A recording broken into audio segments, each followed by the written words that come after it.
మానేశాను. సినిమాలా రావు పెద్దగా నాకు తెలిసి. ఎందుకు మానేశారు సీరియల్స్? వద్దనుకున్నారా? వద్దనుకున్నాను. ప్రేమెంత మధురంలో ఒక బ్యాడ్ ఇన్సిడెంట్, గాయమైంది హృదయానికి. ఏమైంది? ఒక ఎవరో పేరు ఊరు లేని ఆర్టిస్టు ఒక అమ్మాయి ఎంటర్ అయింది ఒక 6 months బ్యాక్. నేను మానేసే ముందర 3 సంవత్సరాలు అంత చక్కగా బాండింగ్ తోటి నిజంగా తల్లి కొడుకుల్లాగానే నేను, శ్రీరామ్ కానీ అందులో చేసిన వాళ్ళందరూ కానీ అలాగే క్యారెక్టర్ పరంగా మేము యాక్ట్ చేయలేదు, అసలు జీవించాం మేము. గ్లిజరిన్ కూడా వేసుకునే వాళ్ళం కాదు ఏడుపు సీన్లు ఉంటే. ఆ అమ్మాయి వచ్చి కొంచెం యారగెన్స్ అంతా చూపించడము, మర్యాద లేకపోవడం సీనియర్స్కి. ఒక సీన్లో అయితే అయిందని అలాగే అడ్జస్ట్ అయిపోయి చేస్తున్నాను. మానేద్దామా అనుకుంటూ పోనీలే మంచి సీరియల్, మంచి పేరు వచ్చింది, శ్రీరామ్ మంచి వాడు, అతన్ని చూసి చేయాలని అనుకున్నాను. ఒక టైంలో ఇంకా పీక్స్కి వెళ్ళిపోయింది ఆ అమ్మాయి బిహేవియర్. అమ్మాయి శ్రావణ శుక్రవారం నాడు పూజకి గాజులు లేకుండా కూర్చుంది మొండి చేతులతోటి. నేను ఒక పెద్ద సఫిస్టికేటెడ్ మదరు, అంత సాంప్రదాయాన్ని పాటించే మదరు, అత్తగారి పక్కనే కూర్చుని పూజ చేస్తూ ఉంటుంది. అప్పుడు నేను క్యారెక్టర్ పరంగా ఆలోచించి అత్తగారి స్థానంలో నేను ఇక్కడ ఉన్నాను కదమ్మా, నేను లేకపోతే నీ ఇష్టం వచ్చినట్టు చేసుకోవచ్చు, శ్రావణ శుక్రవారం పూజ ముత్తైదో గాజులు వేసుకుని చేయాలన్నానమ్మా. అటు నా చెయ్యి నా ఇష్టం నువ్వెవతి చెప్పడానికి అంది, వేసుకుని అంది. అంతలాగా ఎందుకు ఏమో తెలియదు, అది ఆరగెన్సీ అంతే. ఆ పిల్లకి సీనియారిటీ విలువ తెలియదు, క్యారెక్టర్ విలువ తెలియదు. ఎవరండి యాక్టర్? ఆఫ్ కోర్స్ చూసాను, నేను సీరియల్స్ చూడండి కాబట్టి ఇలా అడుగుతున్నాను. అమ్మాయి పేరు కూడా మర్చిపోయినాను, అసలు మైండ్లోనే లేదు అది. చేస్తూ తర్వాత అమ్మాయి September 3 జరిగింది ఇది, లాస్ట్ ఇయర్. అక్కడి నుంచి శ్రీరామ్ బయటే ఉన్నాడు. నాన్న ఇలాగ జరిగింది, నాకు చేయబుద్ధి కావడలేదన్నాను. నీ ఇష్టమమ్మా, నీకు ఇష్టం లేకపోతే మానే అన్నాడు.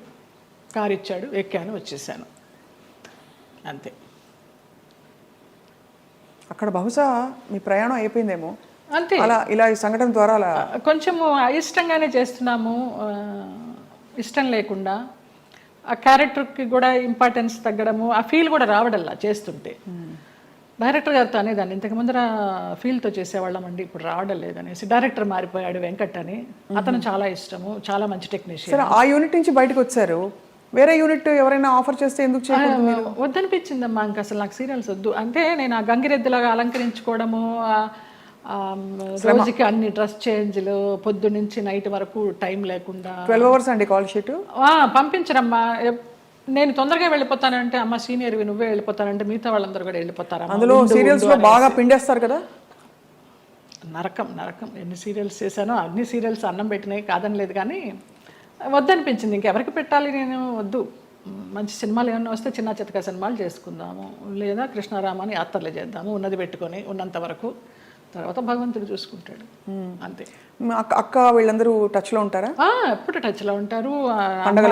అబ్దికానికి, నాన్న అబ్దికానికి చెన్నై వెళుతూ ఉంటాము. 2 అన్నయ్యలు అక్కడే ఉన్నారు, అందరం కలివిడిగానే ఉంటాం. 3 చెల్లెళ్ళు, 2 అన్నదమ్ములు.